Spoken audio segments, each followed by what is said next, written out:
Good evening, ladies and gentlemen. BGG here, bringing you the Dinar Update live Q&A conference call for Friday the 13th. Nobody freak out. It's going to be okay. Make sure you're on mute. It's a pagan holiday anyway, and none of it has anything to do with luck, so quit worrying about it. We forgot to advertise our call too much, so we got ourselves a little bit of a secret call going on with just our faithful listeners, our faithful people. There's plenty of people on this call, but we're thinking about it just a little earlier, and we were like, hey, we really didn't tell everybody. So to those of you that didn't get an email or I forgot or whatever, I had some really important stuff I was taking care of today. I was running like crazy, had to get it all done. Did get it all done. Very productive day, yes? Yes, very productive day. Super huge, a lot of wins.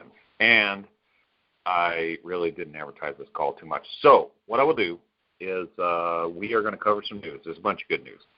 And when I'm done, which is going to be pretty quick, I will open this thing up for Q&A. If you got any questions, hit *6 on your keypad now, and you'll be in line to ask a question. And we'll do Q&A pretty early. What was I going to do, Pat? I said I was going to just cover some news and talk it over. These are our most faithful people tonight.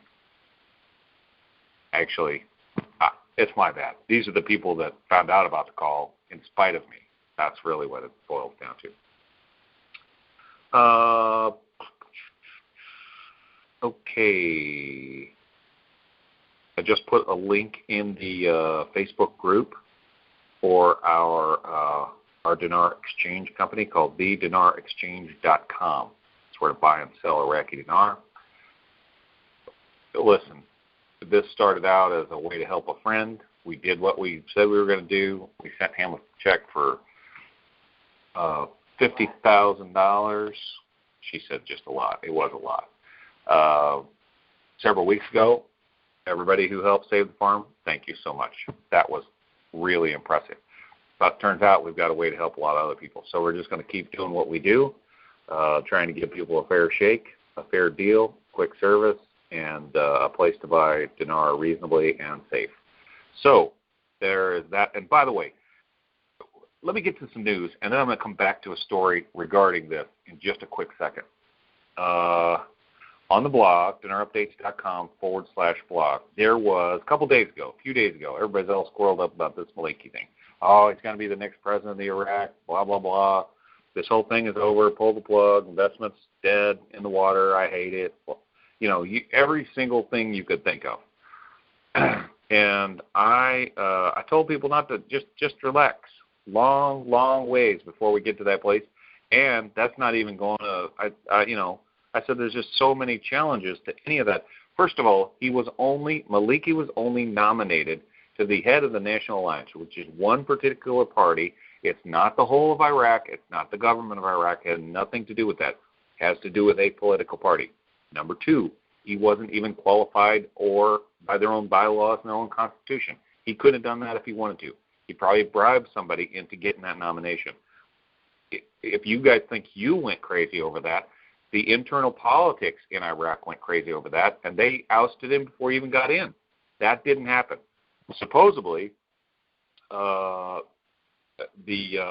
another guy. Mary? Pat, help me. Mary, exactly.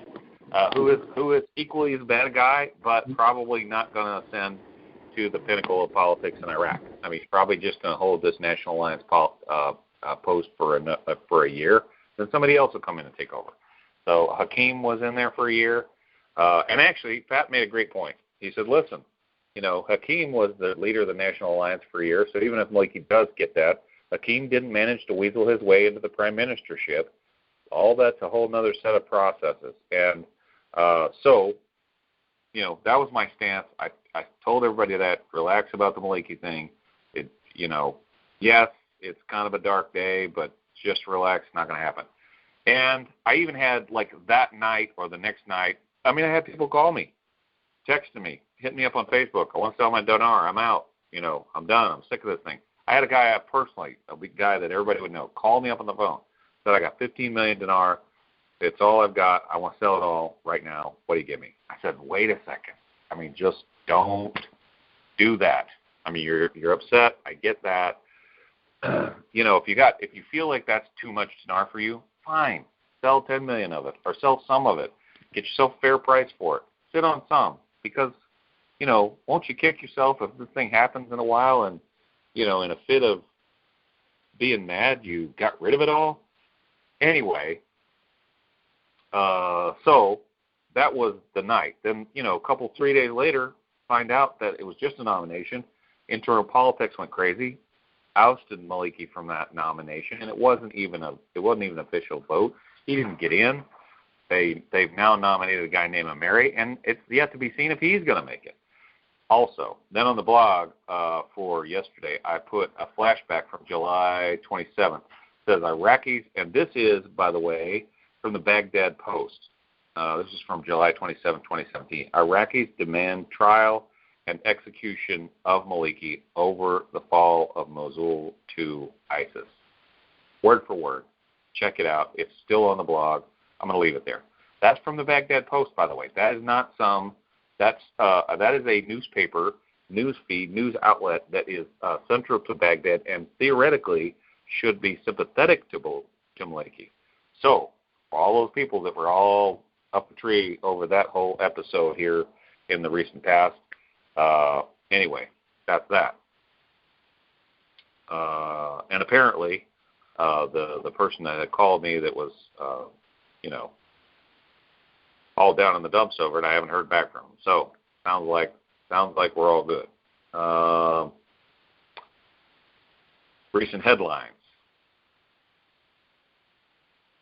Hang on. Some recent headlines. 3 years after it was closed, Rashid Bank reopened in Mosul recently, last day or two.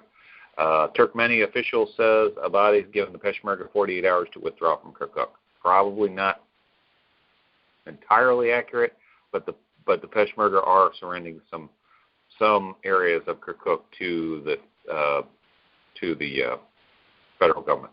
And then the Peshmerga is saying back that the Baghdad did not give us 48 hours to get out of Kirkuk. Whatever. One side says it is, one side says it isn't. You figure it out. We've been in this long enough to know there's probably some truth to that. There's an article I put on the blog about Nurkavan Barzani is apparently holding a body responsible for the serious consequences of moving into the south of Kirkuk.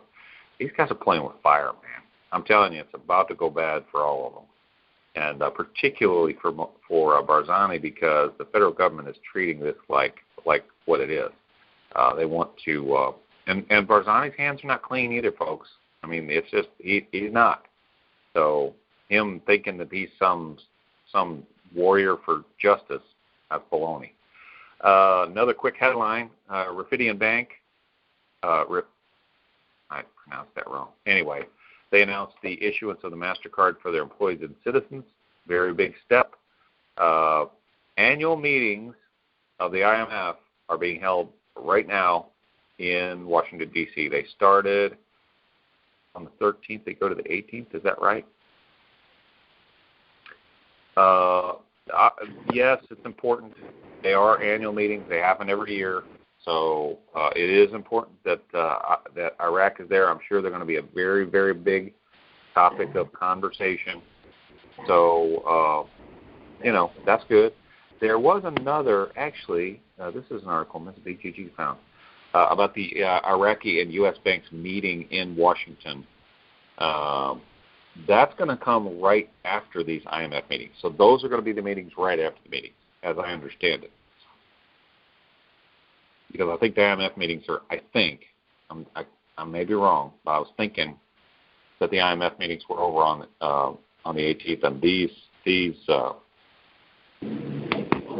Iraqi and U.S. banks are meeting in Washington right on the heels of that, on the 18th.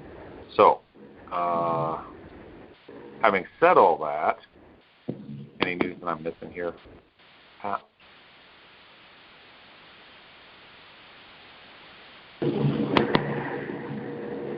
Nope. Yes. No. I didn't hear the last part of what you said. Were you talking to me? Yeah, I said any big news that I'm. I didn't get to look that much today, but it does from what I saw. Trying to follow up on the Kirkuk thing, it did appear because I'll get it out in a minute. Eye of Mosul had a little report that said that there were some shots fired. They didn't know from who, and then I went looking to try to find out what was going on, and it appears that could have been anything, but that the Peshmerga is giving up the Kirkuk area, to try to keep tensions down, so that does appear accurate, like you were talking about. Whether it's all of it or part of it or whatever, it's a start. Nobody's really started firing on nobody yet, although it was odd looking for a minute. But beyond that, I didn't, and then trying to follow the upcoming IMF meetings, in Washington. New York. Sorry, with Iraq. That is in New York, or is that Washington? No, I'm confused. Nah, it's here in the U.S. I thought it was. I could be mistaken. Well, New York is where they do all the UN stuff, but that don't necessarily mean that the IMF and the Iraqi Banking Association will be doing their thing there. But I'm just not sure on that, so I don't want to say for sure. The banking meetings are reported to be in the Washington. That's not the that the IMF is. And right. Here's an interesting article. It was posted by Dinar in the forum. Says the title is Al-Nasseri hails the central bank's actions in developing and reforming the banking sector. Huge. This is huge. This is big. Because I'm going to read you this statement. Nasseri just said during his participation in the symposium held by the Higher Institute for Accounting and Financial Studies at the University of Baghdad. And he talked about, his exact quote was, the requirements of financial and monetary reform in Iraq under the direction of the IMF, International Monetary Fund. And it was attended by the Economy News. Central Bank has taken measures. It goes on to say, talk about all the stuff that they've done. But it's titled The Requirements of Financial and Monetary Reform in Iraq under the direction of the IMF. They're telling them what to do. I think that's just a really, really bold statement. That was in an article today, and that's in the I want to make sure I get that article also posted on the blog for today. It'll be on there later. But this article is in the current Iraq news thread, so lots of good news in there. That's a really, really interesting piece. Don't miss that. And I think there's going to be more along the next week or so. Going to be more along those lines. It's going to be pretty incredible stuff come out because it's going to be very clear as to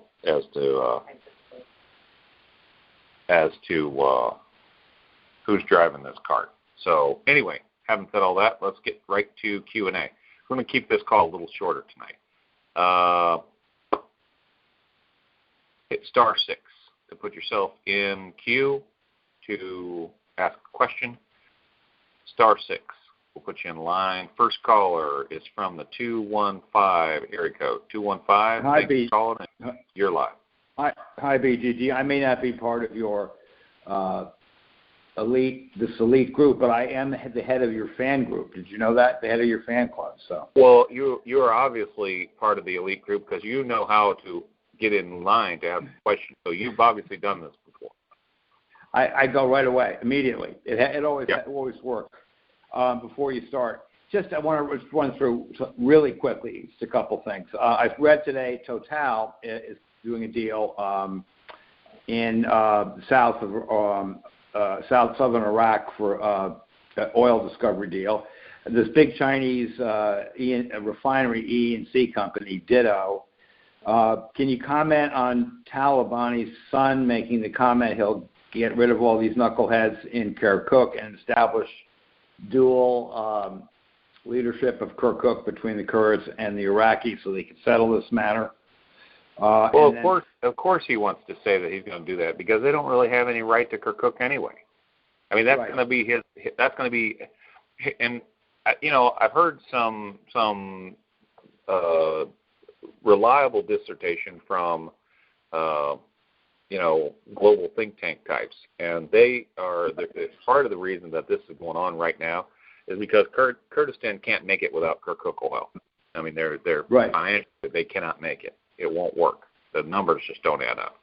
So, they're either going to be part of, and this is what I've been saying all along. I said the whole time that Kurdistan's going to do this someday.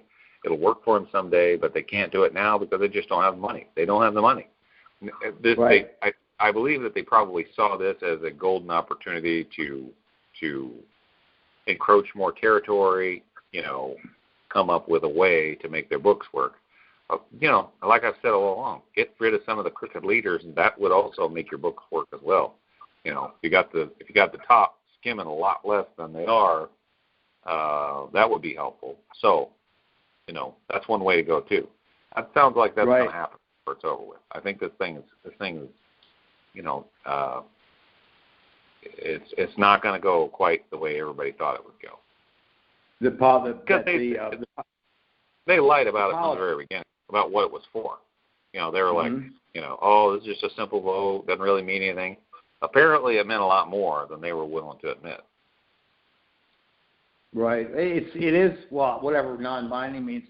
But, I don't know. For all we know, all this news that there was a couple of groups close to firing shots at one another could be BS. It just seems that why the likelihood of Abadi starting anything with the Kurds when he holds all the cards economically, I mean, wouldn't he be better off just ignoring them and then doing the RV and saying, okay, by the way, use your own currency because guess what? It ain't worth anything.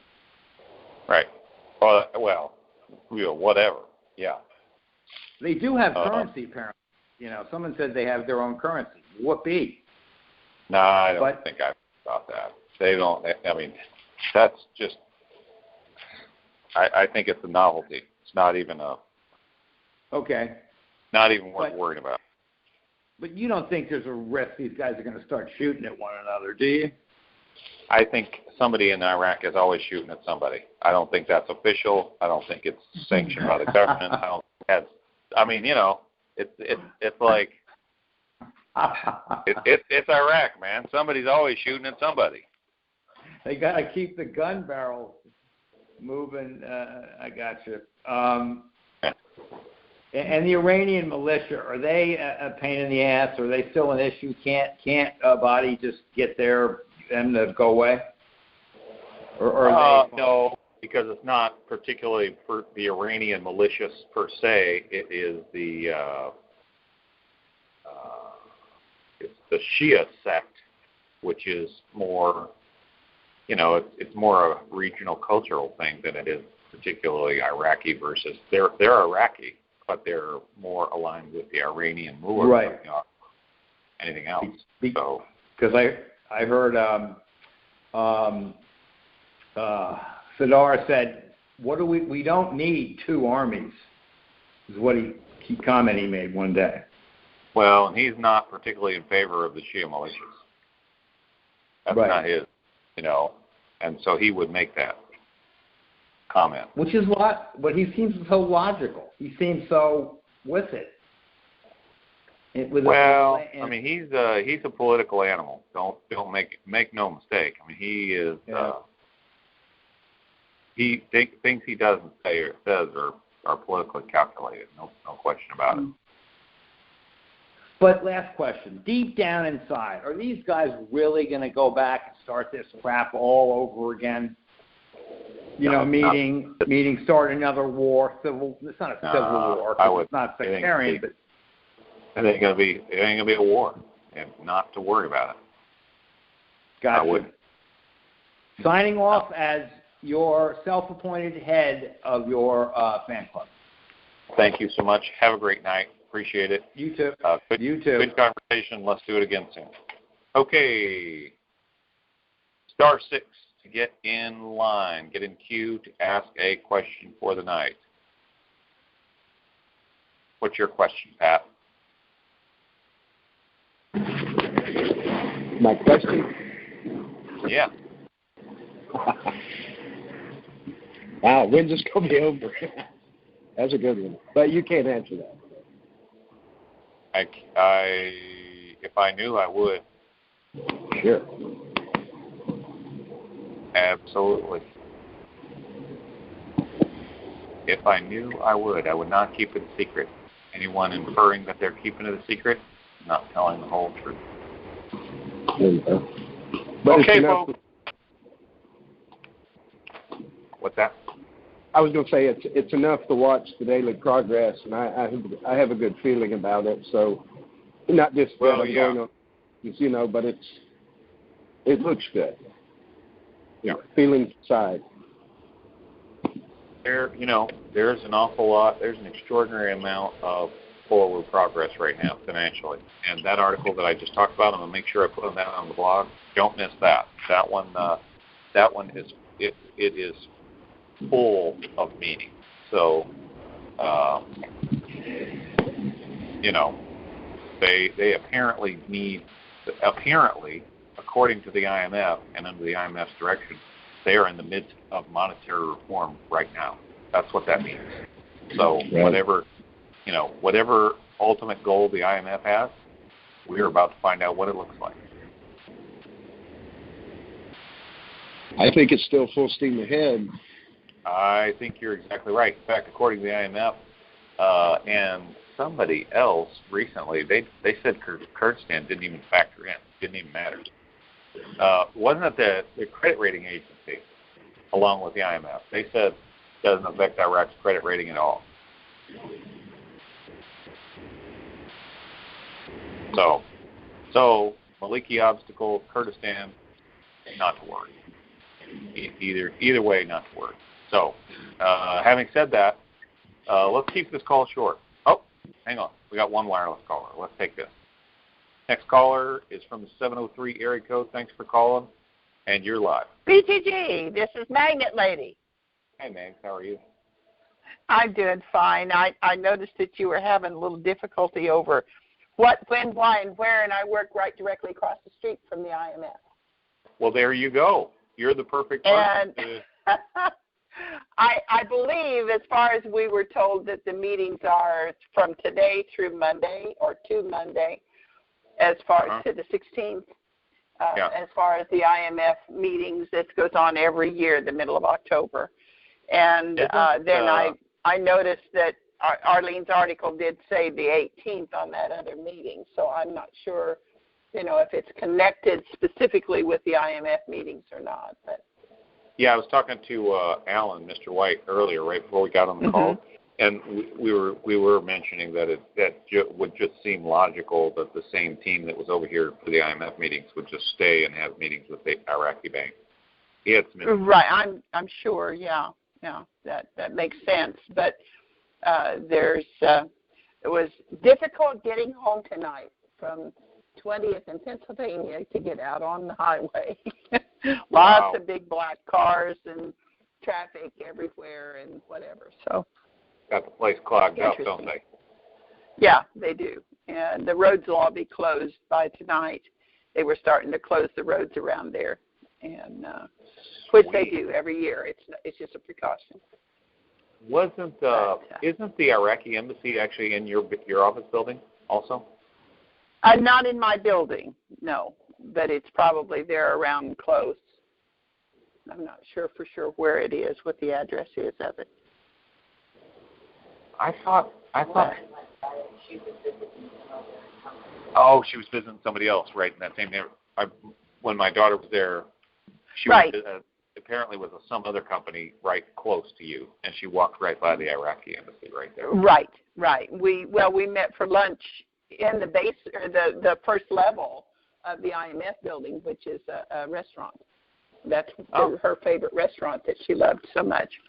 And so she came to me from somewhere else, and we met there at that restaurant. So see there, ground zero. Yeah. Later, someday I can tell her she walked right by the Iraqi embassy and was right in the IMF building. Right. So there you go. Fantastic conversation. That's all I can add. I'm just very, very, very happy with what I'm hearing, and I'm just being very positive. I am too. I'm very bullish on things right now. I don't think there's anything to be concerned about. I think there's, obviously, like I was telling the last caller, I mean, somebody's always shooting at somebody in Iraq. There are always going to be challenges. But the flip side is, we're seeing, that last article, it just exactly lays out who's driving the cart, which is kind of, been saying this for a while. Fantastic call, man. You brought the thunder, Magnet Lady. Well, there you go. I'm not good for much anymore, but I can kind of keep you informed about what's happening there where I work. But that's big news. That's that's firsthand. And as far as the shootings and stuff, we have more killings and shootings over here in Chicago and around in other places than they do over there. Absolutely. On a daily basis. Absolutely. Magnet Lady, thank you so much. Great talking to you. You're quite welcome. Thank you. Good night. Yep, bye-bye. Oh, now we got a couple more callers. So we'll go a little bit longer, but it will still be a short call. Next caller from the 215 area code, 215. Thanks for calling. Sorry. I always That's do okay. this. I'm a pain in the neck, I know. Just getting back, you guys had an article in the forum about 2 months ago that Iraq was going to allow foreign banks to operate in their country. So you think maybe that's tied to this meeting with U.S. banks? Actually, Mr. White had some very direct commentary about that before we got on the call. This meeting here is directly related to Iraqi banks developing relationships with corresponding banks here in the U.S. What exactly that means, I don't know, but it means that's further reintegration with world markets. Ultimately, right. That would be the dog whistle verbiage for me. But anyway, great conversation. Thanks. Let's do it again. Yep. Thanks. Next caller from the 602 area code. 602 area code. Thanks for calling, and you're live. Yeah. See, I was wondering, what is your personal opinion? Do you think they're going to keep the president, the governor of the central bank, in there right now, or you think they're going to appoint someone else? Just a gut feeling. That's all.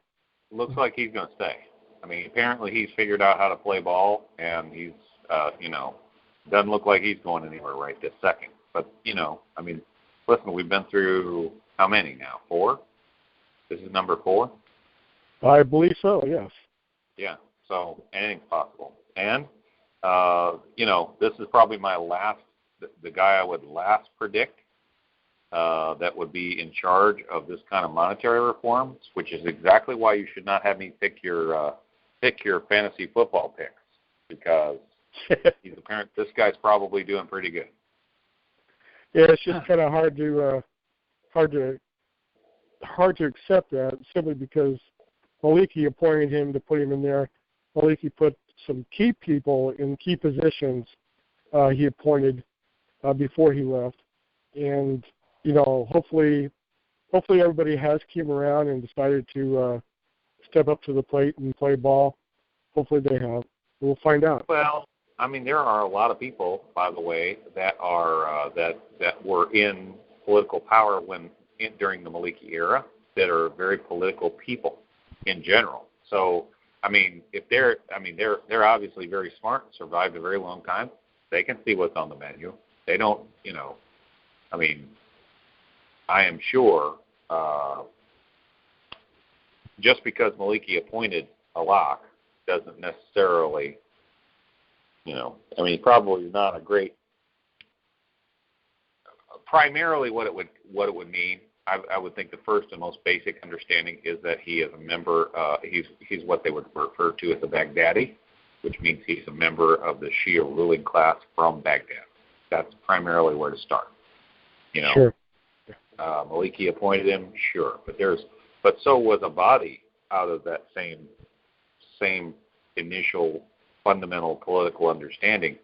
He's done some good things so far. So, maybe, who knows? I mean, from the looks of it, the cursory looks of it, doesn't look like a lot's going anywhere right this second. But it doesn't mean that he has to either. Seems to be doing just fine.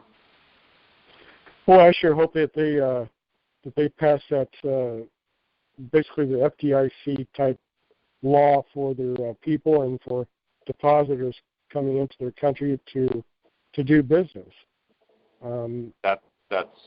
They do need to, but probably one of the final things but Iraq CBI official that was kind of the second or third tier guy some time ago said that wasn't necessary prior to. They could always go back and redo that afterwards.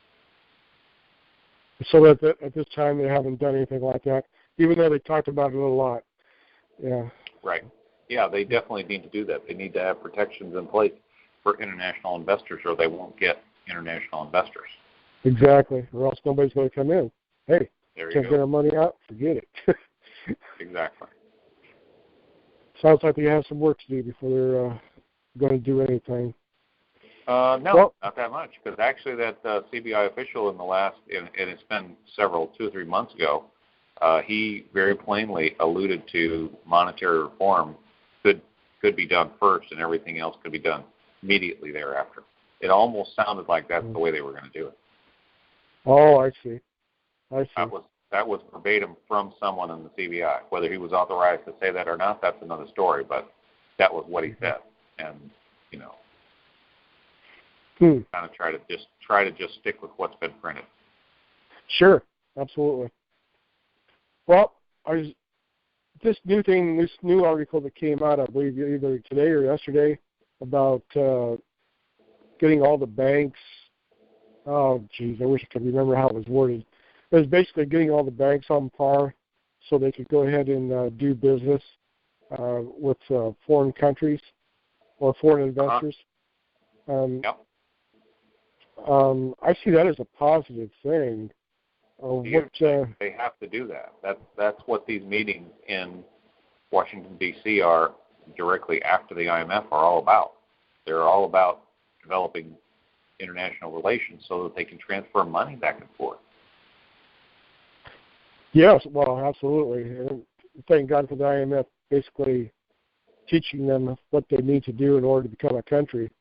So I sure as heck don't know how to do it. But neither do I.